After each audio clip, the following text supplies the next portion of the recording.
Today's episode is brought to you by the Tacti-Squatch mug. It's pretty awesome. It's a good cup of joe right there. Today I want to talk to you guys about the story.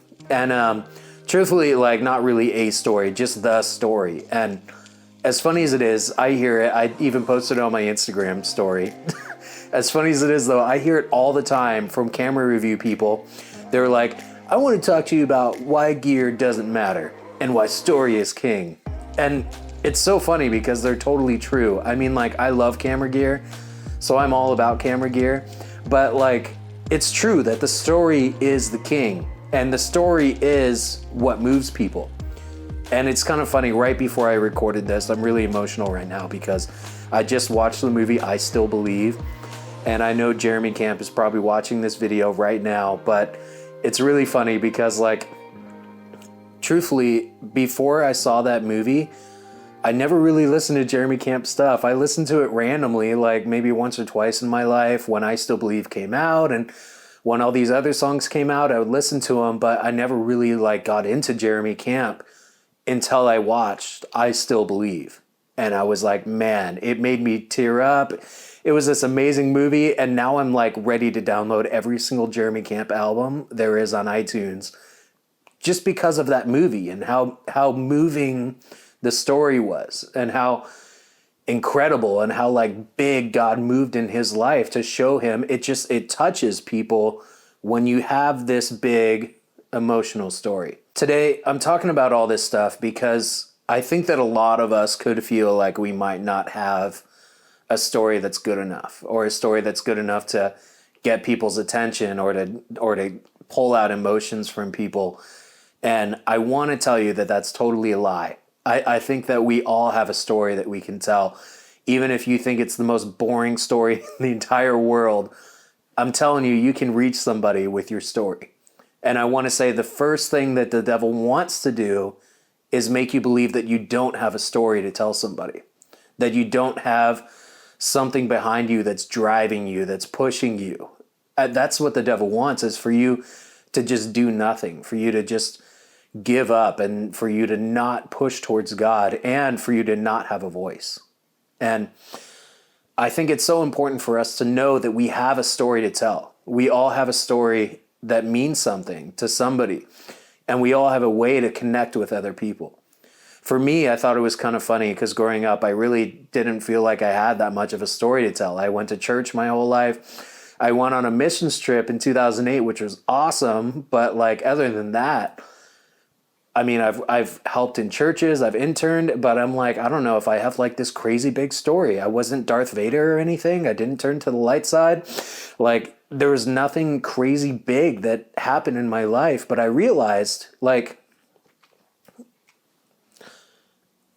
I've been a Christian my whole life, and I think that right there is a major story. For me, I've been a Christian and I've chosen God, and of course, I may have messed up, but I chose God my whole life. And I think that's really cool. So that's the thing, is even if you don't have a story, you have something that's going to inspire somebody. There was, I think I talked about it in our Relative Co episodes, but there was this lady, I think our youth pastor told us this story about a missionary that was from China, and he said that what happened was they can't have the Bible over there. So what they would do is they would rip out pages of the Bible, and while they were driving, they would throw them out the window, and they would fly, and whoever got it, and then hopefully they would go to their underground church. But it's kind of funny because they were talking about this story, and these pastors used to rip out these pages of the Bible and throw them out, and people would come to their underground church, and he said that they would get like Romans 10:9 and 10, and says if you believe in your heart and confess with your mouth that Jesus is Lord, you're going to be saved. And they're from then on I was saved. Or they got 1 Samuel with David and Goliath, and it was so funny because they went through all this stuff, and then this lady came and she said hey, I came here and I got saved from a Bible page that you threw out. And they were oh my gosh, you probably got one of these really cool pages, that's awesome. And they were what page did you get? And I'm pretty sure, if the story's right, she's I got a page from Leviticus, which is laws and oh my gosh, how do you get saved from Leviticus? And like, it's so funny because like that story proves that God can do anything with any story. God can do anything with the most boring story in the world. If you've never left your house all day and you feel, or all your life, and you've been a hermit your entire life, God can use you to move somebody. God can use you to advance his kingdom, to get somebody saved.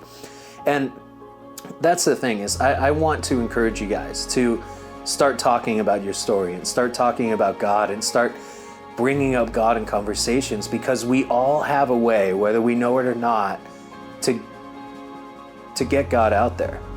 And I think that's one thing we can use too, is of course, like, hey, if you feel like there's something that you don't have, if you feel like you're the most boring person in the world, use the Bible. I mean, like, the Bible is filled with so many stories. And it's funny because you've probably read the Bible and you've connected it with your life. So there's a story right there. Connecting your life with the scripture of God, that is going to move somebody. That is what's going to pull people to become a Christian, to be connected with Jesus Christ. And I think we can all do it. I think it's something that we may have to practice a little bit, but I think it's something that we all can do. It's easily done. It's easily achieved. But I hope this video encouraged you guys. I'm trying to keep these videos short, get everything out there, but I love you guys. Hopefully you come back soon. Peace.